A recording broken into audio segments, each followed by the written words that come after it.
አሰላሙ አለይኩም ወራህመቱላሂ ወበረካቱ። ድና የተከበራችሁ የቻናሌ ቤተሰቦች እንዴት ናችሁ? ሰላም ሰላም ብያለሁ። ሰላማችሁ ይበል በያላችሁበት። ለቤቴ አዲስ ከሆናችሁ ሰብስክራይብ እና ላይክ እያደረጋችሁ አበረታቱ። ስለምታበረታቱኝ ከልብ አመሰግናለሁ። ምስጋና የላቀለ ነው። ዛሬ እንግዲህ በሩታ መተናል ማለት ነው። ሩታ እንግዲህ እንግዲህ ድራማው እንደቀጠለ ነው ትላላችሁ። የሩታ አፍቃሪ እንግዲህ ከአውሮፓ መጥቷል ማለት ነው። ከነ ልጅሽ ከነ አንቺ ጠቅልዬ ልወስድሽ ነው የወጣሁት አላለም ጭራሽ። እንግዲህ ይሄን አብርሽን ለማስቀናት ይመስለኛል። በነገራችን ላይ ሩታ እንዴት ሊሆን ይችላል? መጀመሪያ እነሱ መግባባት ነበረብን፣ ግን እንዴት ነው እያለችው ነበረ። ኖቤል ግን አንቺን የሚያስደስትሽን ነገር እንጂ የማደርገው አንቺን የማያስደስትሽን ነገር አላደርግም እያለ እንግዲህ ፈረንጁ ጋር ነበር ይዘውት የመጡት። ይህን የመሰለ ሸበላ ወይም የመሰለ ወንዲያ ወንድ አሁን ከዛ እያለ እንግዲህ አብርሽን እያጣጣለ ይገኛል። ምንም ቢሆን እንግዲህ የልጁ አባት ነው። ቢለያዩም የኔ ስለሱ እያወራሁ አይደለም፣ ይበልጣል አይበልጣም አላልኩም በማለት ነበር እና እያላት ነበረ ማለት ነው። እሷ ደግሞ እንዴት ነው አበባውን ተቀበይ ሲላት ግራ ተገብታ ነበረ ማለት ነው። ለኔ አበባ በማለት እንግዲህ ሩታዬ አበባውን እንደምንም ብላ ተቀብለው ነበረ ማለት ነው። ለመቀበል ራሱ እያንቀጠቀጠ ነበር። እንግዲህ ኖቤል ነው እጇን ገትቶ አበባውን እንድትቀበል ያደረገው። እንዲህ አይነት ደግሞ አለ እንዴና እንግዲህ በቴክስት አውርተናል። ነገር ግን ስለዚህ ነገር ያወራነው ነገር የለም። እንዴት ባንዴ እንዴት ሊሆን ቻለ እያለችው ነበረ። እኔ በራሴ መንገድ ፕሮሰሴን ጨርሻለሁ ለሀር ነው ስትለው፣ እኔ ሁሉም ነገር ከነ ልጅሽ ጠቅልዬ ወስድሻለሁኝ፣ በጣም ነው የምወድሽ የማፈቅረሽ በማለት እንግዲህ እየተናገረ ነበረ ማለት ነው። ይሄ ሁሉ እንግዲህ አብርሽን ለማናደድ ይመስላል ማለት ነው። ድራማቸው እንደቀጠለ ነው እና እንግዲህ አብርሽም ከሄርሜላ ስራ አልወጣም። እንግዲህ ምን ታርክ? በነገራችን ላይ ያው ሴቶች ናቸው የሚፈርዱት። ምክንያቱም ነገ ጧት እኛም ላይ ቢደርስስ ብለን የምናስብ አንዳንድ ሰዎች አለን ማለት ነው። ምክንያቱም ህይወት ከባድ ናት። ልጅቱ እንግዲህ እርጉዝ በሆነችበት ጀምራ ነው እኔ ተጎድቻለሁ፣ ታምም ያለው ስንት ነገር ሆኛለሁ፣ ያንን እንዴት አድርጌ ልመለስ ወደ እሱ እናንተ ሁኚ ትለኛላችሁ፣ እኔ የማውቀው ጉዳቴን ያለችው ነበረ ማለት ነው። ምክንያቱም ከእርግዝናዋ እስከ መውለድ ድረስ በጭቅጭቅ ነው እንግዲህ አሳምራ እንኳን ታረሰችም ማለት ነው። እንግዲህ 41 ሞልቷታል ብላችሁ እንዴ ሲያወጧት በዛ ምክንያት ነበረ የወጣችው ማለት ነው። እና እንግዲህ ድራማው ቢሆን ቤት ምግስቱ ሰፕራይዝ አረጋት፣ መኪና ገዛላት፣ ወርቅ ገዛላት መስሎ አልታያትም እሷ እንግዲህ ማለት ነው። ምክንያቱም አንዴ ልባችሁ አይሰበር፣ ልባችሁ ከተሰበረ ምናምን ብታደርጉላት ቁሳቁስ ልብ ልጠግን ስለማይችል ማለት ነው። እና አንዴ ተሰበር ያለው እንዴት ሳምኜ እሺ ልበለው በማለት ነበረ የተናገረችው እሷ ማለት ነው። እና እንግዲህ አብረሽም ይቅርታ አድርጋለኝ አብረን ብንሆን እያለ ነበረ። አብረን ባንሆን እንኳን አንድ ክላስ ሰታኝ ልጄን ባይ እያላትም ነበረ። ልጅን ማየት ትችላለህ፣ አልከለከልኩም፣ በፈለግከው ሰዓት መጥተህ ማየት መጫወት ትችላለህ ከልጅህ አልከለከልህም ብላለች። ግዴታዋ ነው።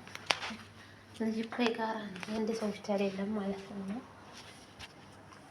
እንግዲህ ትናንትናው ነገር ከበድ ይላል። ያው እንግዲህ አውሮፓ አሜሪካ ነው አውሮፓ የሚባል ሀገር ይዤሽ ለህር ነው እንግዲህ የጠገብ ይሆን አበባን ይዘው የመጣናት እና እሷ እንዴት አምና እንዴ የምትቀበለ ግራ ተጋብቷት፣ ያው እንግዲህ ግራ ምንፈሰ ቀኝ ተቀበይ ብለዋት እንግዲህ በእነሱ ግፊት ተቀብላቸው ነበረ። ግን እንዴት ይሄን ውሳኔ ልትወስኑ ቻላችሁ? መጀመሪያ እኮ እኔ ነጋ ነበር ማውራት ያለበት። አይ አንቺን ያስደስትሻል ብለን ነው ይሄን ነገር ያደረግነው፣ አንቺን ማስደስት ነገር መቼም አድርገን አናውቅም በማለት ነበር የነገሯን ማለት ነው። እነሱም ያው በሚያዩት ነገር ስለሚናደዱ ሩታን ለማጽናናት ይመስለኛል ሳስበው ማለት ነው እንደራሴ። እና ያው እንግዲህ ድራማ ነው በሉት፣ ሌላ እየሸቀሉ ነው። በነገራችን ላይ ዩቲዩብ ይወዳል እንዲህ አይነት ነገር። ጥሩ ነገር እኮ ሲሰራ አይታይም፣ ይሄ ይታወቃል። እና እንግዲህ ሩታ ልከር ነው እውነት ልከር ነው ይመስላል። እንግዲህ አክስቷና አባትየው ማን የአብርሽ አባት ታረቁ ብለው ደስ ብሏቸው እየዘለሉ ካለ አሁን ደግሞ እንደገና እንደዚህ አይነት ብጥብጥ ሲመጣ ይደብራል ማለት ነው። እና ከባድ ነው ማለት ነው። ወይ ከጅ ነው እንጂ እላችኋለሁ። እና እንግዲህ ሩታኔ እንዴት መጀመሪያ እኔ ማሰብና ነበረብኝ ብላ እንግዲህ እሷ ቅር ብሏታል። እነሱ ግን ተደስተዋል። ይሄን መሰለ ሸበላ እስቲ አቋቋሙ ወንዳ ወንድ ነው አላለ እና አብርሽን እንግዲህ ላይኑ ነው የጠላው። አንዳንዴ ሰው ሲወዳቸውም ነው በጎን ነው፣ ሲጠላቸውም እንደዛው ነው ማለት ነው። ደግሞ ድሮዋት ስለሆነ ምንም ቢሏት መስሚያ ዋጡት ነው ማለት ነው። ሩታ አሰማቸውም እላችኋለሁኝ። እና የዛሬው እንግዲህ ይሄን ይመስላል። እንግዲህ ሄርሜላም ታግታ ነበረ ማለት ነው። እንግዲህ አቤት እኔ እኮ አይዲያ እንደሚመጣላቸው ታሩ ምን ይሰራሉ? ስራ የለባቸው። እኛ እንኳን ማደም መጣች ልጅ ብለን እንኳን እናስባለን። እነሱ ምን ሀሳብ ኖሯቸው ነው ብላችሁ ነው። እና ሄርሜላም ትናንትና ታግታ ነበረ። ለቀቃት እገልሃለሁ እያለ ነበረ አብርሽ ተብዬው ማለት ነው። መግደል ቀላል ነው እንዴ? በነገራችን ላይ ሰው ገሉ ሰው መሆን አለ ራሽ እና እንግዲህ ያው ድራማ ነው ብትሉ ይሻላል። ልጁ ሚዲያ ነው ይላሉ። አብርሽ ምን ይንቆርጥ ነው ይላል። እኔ የሚያስቆኝ ከሁሉም ነገር ኮሜንታተሮች አቤት ያለ ስድብ። አሁን ደግሞ ጀግና ሩታዬ እያሉ ነው የመጡት ማለት ነው። ይገባታል። ገና ሳታገባ የታየው ሁላ ይገባል ማለት አይደለም።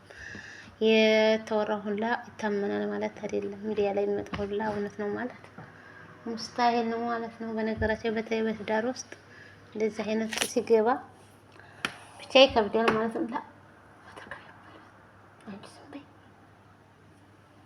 ለቃ እላችኋለሁ ማሮቼ። ዛሬው ቪዲዮአችን ምን ይመስላል? እኛ እንግዲህ ያው ፈታ እያደረጉን ነው፣ እያዝናኑን ይገኛሉ ማለት ነው።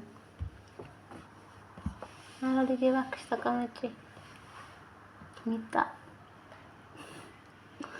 እላችኋለሁ። ሪከርድም እኮ አላስደረገኛለች።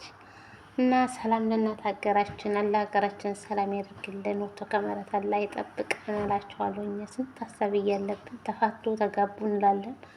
ያው እኛ መደበሪያ ስለሆኑ ነው ማለት ነው። እና ሀገራችንን ኢትዮጵያ ሰላሙን ያምጣልን፣ ወጥቶ ከመረት አላህ ይጠብቀን። ምን እዚህም ዱዓችን ነው እውነት።